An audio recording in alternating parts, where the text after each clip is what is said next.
És a mitjanit a Barcelona. Puc veure com passa el vent. Sento el gemec de les ones. Goldman Sachs está presente casi como a diario, ¿no? en nuestras vidas. Pensamos que lo tenemos presente quizás cuando vemos a quién nos está gobernando, vemos quiénes son hoy los cargos públicos en Europa, en Estados Unidos, quiénes son los cargos públicos en los bancos centrales, en algunos ministerios, y ubicamos ahí muy claramente el poder de Goldman Sachs. Goldman Sachs también está muy metida en los temas de alimentación. Una cosa que, por ejemplo, no conocíamos, y quizás puede ser anecdótica, pero es la forma de introducir el tema, es que incluso en España Goldman Sachs es propietaria de una de las grandes multinacionales de la restauración colectiva, es decir, al final hay 22 millones de comidas anuales que las está sirviendo en comedores escolares, en comedores de hospitales, etcétera, que las está sirviendo Goldman Sachs. Pero realmente el negocio de Goldman Sachs en la alimentación son dos: el negocio de la especulación alimentaria, es decir, una parte muy importante de los fondos de inversión de Goldman Sachs se dirigen a los cereales, a la alimentación, a esas bolsas que se manejan en Chicago, en París, en Nueva York, donde se especula con los productos básicos como el trigo, el arroz o el café. Goldman Sachs fue el primer gran banco de inversiones que de alguna forma facilitó o popularizó que las inversiones en los alimentos las pudiera hacer cualquier persona individual. Es decir, incorporó los cereales en los paquetes de los fondos de inversión que cualquier persona acaba contratando o puede contratar en algún tipo de ahorro en los bancos.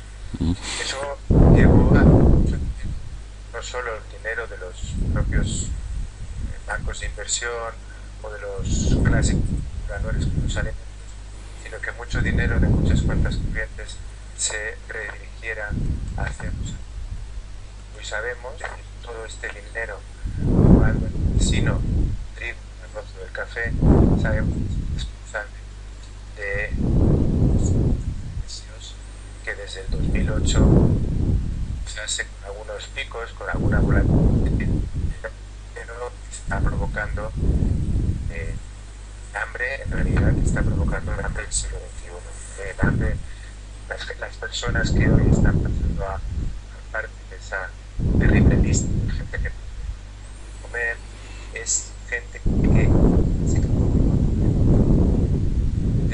en el campo, gente que vivía de la agricultura, gente que vivía de los pequeños huertos, de las pequeñas fincas, de la agricultura a pequeña escala, o desplazados y dependen de los precios del mercado. Y una especulación alimentaria que se pueda generar en Nueva York al final repercute en hambre en los países. El nuevo instrumento que Goldman Sachs está utilizando y muchos otros bancos, muchos capitales, es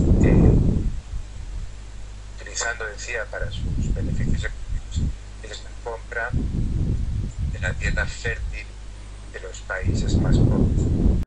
És a mitjanit a Barcelona. La agricultura industrial ha demostrado que es incapaz de generar alimentos para toda esa población.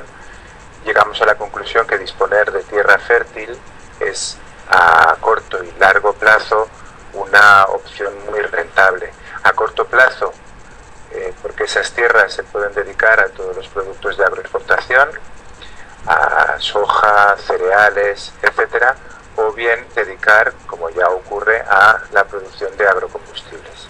Y a largo plazo, porque tierra está también jugando en los mercados de cotización y se está viendo que tiene unos valores a futuro con muchísimas posibilidades. Finalmente, lo que ocurre es que cada vez hay las mejores tierras de los países donde se está pasando hambre, donde se están pasando dificultades, en manos de este capitalismo claro que podemos visibilizar con Goldman Sachs y toda su pandilla.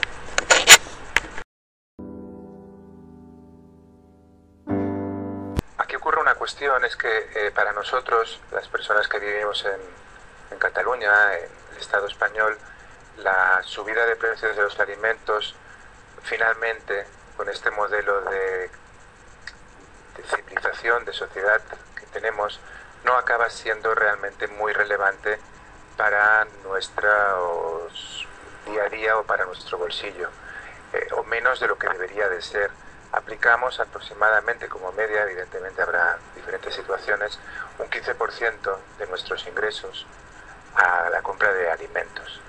Digo que es sorprendente porque en realidad una cuestión tan básica como la alimentación, de la que depende nuestra vida, de la que depende nuestra salud, ha quedado muy menospreciada en nuestra sociedad, finalmente dedicándole tan poco de nuestros recursos. En cambio, en los países más empobrecidos, en los países del sur, su situación es completamente la inversa. Ellos no tienen más remedio que dedicar el 85, el 90% de sus pocos ingresos a comprar esa comida que ahora ya no pueden producir. Con lo cual, ¿qué ocurre? Que una subida de los alimentos, que se doble el precio de los alimentos, que se triplique el precio de los alimentos como promedio, es al final que ese tipo de personas, como comentábamos antes, deje de poder comprar la alimentación básica que necesita para su subsistencia. Recibe por la especulación alimentaria aproximadamente una tercera parte de todos sus beneficios. Es decir, si no somos capaces de imaginarnos los miles de millones de dólares que puede ganar este tipo de inversiones, bueno, pues a esa falta de imposibilidad de imaginación tendremos que añadirle la rabia o la impotencia que puede generar saber que eso se está produciendo a base de hambrear en el planeta, a base de generar pobreza, a base de entender la alimentación como una mercancía y no de entenderla como lo que debería de ser un derecho fundamental. Puc veure com passa el vent. Un elemento fundamental es tener información, es conocerlo, y es una información que además sobre todo nace y está en manos de los propios movimientos campesinos, siempre con la referencia de la vía campesina, y a partir de ahí se plantean diferentes alternativas tanto en la denuncia como en la resistencia y en las alternativas.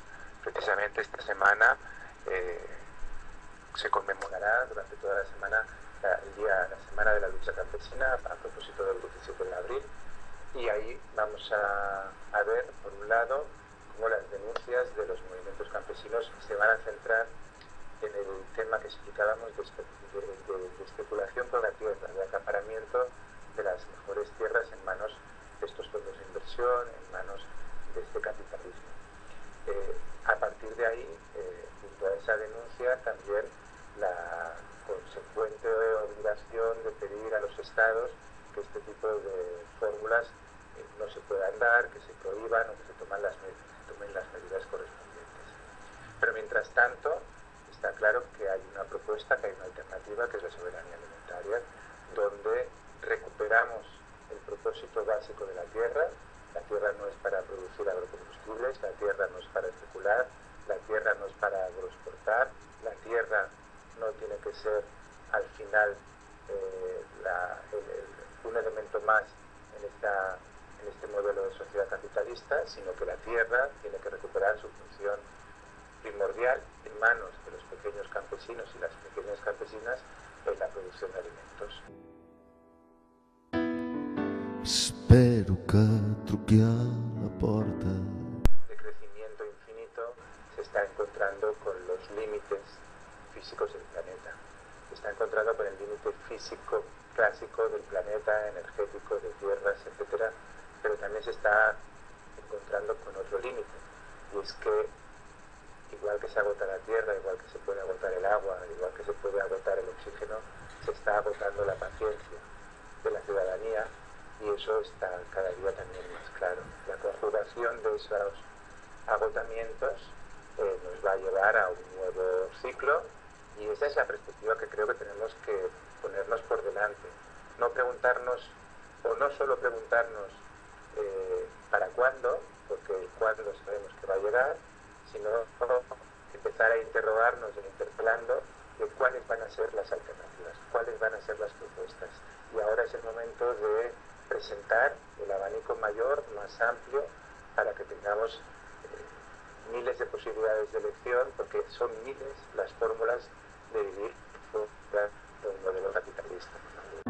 És a mitjanit a Barcelona.